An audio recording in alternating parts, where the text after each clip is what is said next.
Math 3 Lesson Summary Video. A Dog's Life. This lesson is a solidify understanding task, which takes concepts developed previously and helps you formalize these ideas. The purpose of this lesson is to understand what the absolute value function models and how to solve absolute value inequalities and equations. Lily has a rat terrier named Mo. He's a feisty little dog, and boy can he run. She has a big backyard but does not have a fence, and she can't afford to get one at this time. She is trying to come up with a way of letting him run in the backyard without getting loose. Lily is thinking about using a dog run, which is a cable suspended above the ground between two poles. The dog's leash is attached to the cable, allowing the dog to run up and down and from side to side of the line of the cable. If the cable is 6 feet off the ground and the leash is 10 feet long, how far out can Mo run on either side of the cable line?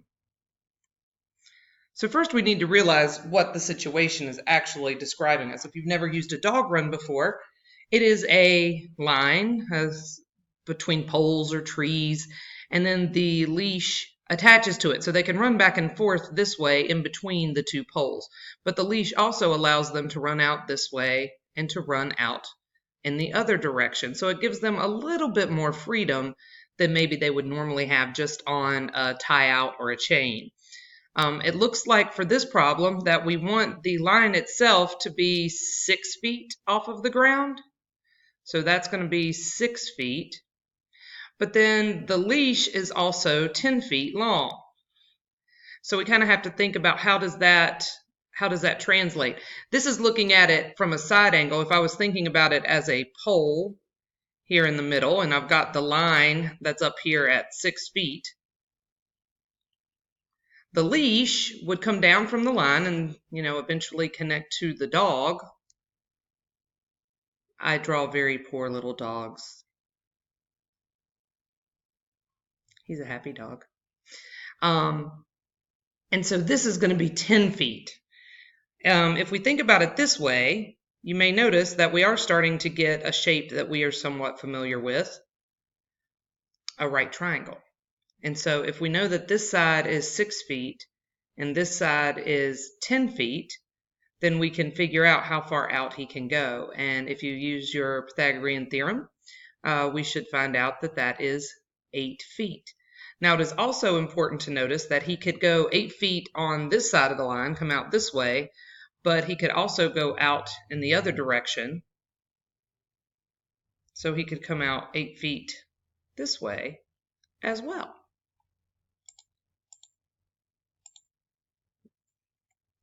Lily visualizes the cable as 0 on the number line. What numbers on the number line can Mo run between?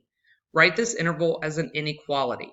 So, if the pole itself is 0 on the number line, it looks like he could come out to 8 feet on this side, and then since it's a number line, I guess that makes this -8 on this side. So he can run in between -8 and 8, and we want to write that as an inequality. Now, when we do this, we have two inequalities going on here. He can be greater than, so we'll say Mo can be greater than -8 or equal to. I guess he could run out to -8. But over here, Mo has to be less than or equal to +8. And he actually has to be both of those things. When you have to be both of those things, we use the word and. So he has to be greater than -8 and he has to be less than 8. And when we do that, we tend to write the inequality together and say that -8 is less than or equal to Mo is less than or equal to 8. A lot of students get mixed up because they're like, no, it's greater than -8, but this still is greater than. The -8 is less than M, so M is still greater than -8. They kind of want to have a less than and a greater than in there, and that doesn't work. But -8 is less than or equal to M, and M is less than or equal to 8. It's a very good visual because M is literally in between -8 and 8. Now, the next section is going to walk us through kind of solidifying this idea of the and statement. All right, the and statement is very important. An and statement is when you have one of those statements where -8 is less than or equal to m is less than or equal to 8. This is an and statement. And when we use absolute value, Lily knows that the distance Mo can run from the cable on either side is 8. And we know that absolute value is a measure of distance from a number. So the absolute value of Mo's distance is somehow associated with 8. Remember, 8 is the furthest out he can run. So that means that his distance needs to be less than or equal to 8. Absolute value is a distance from something. So Mo's distance has to be less than or equal to 8. And this just solidifies some ideas about this idea of absolute value being less than. So if the distance is less than something, it's always creating an and statement. It's always going to be in between. So we're stuck in between, like that dog on the leash. It can only go out so far either way, and we're in between. So when we solve problems that have absolute values that are less than 8, instead of rewriting this necessarily as a piecewise function, we want to write it as an inequality and statement. So when it is less than, if the distance is less than, it's always going to be an and statement. Another situation. Lily's mom has a very special flower bed in the middle of the backyard that she does not want Mo to get into and mess up. To keep Mo out, she has buried an invisible fence sensor in the middle of the bed that will keep Mo from getting within 4 feet of it.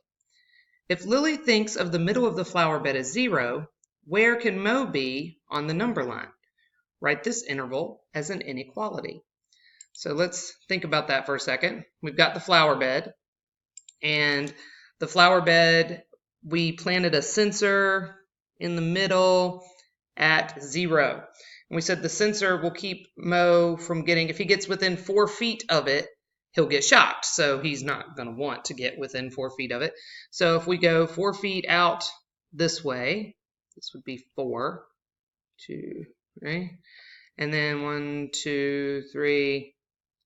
I guess this would be -4 because it went 4 feet that way.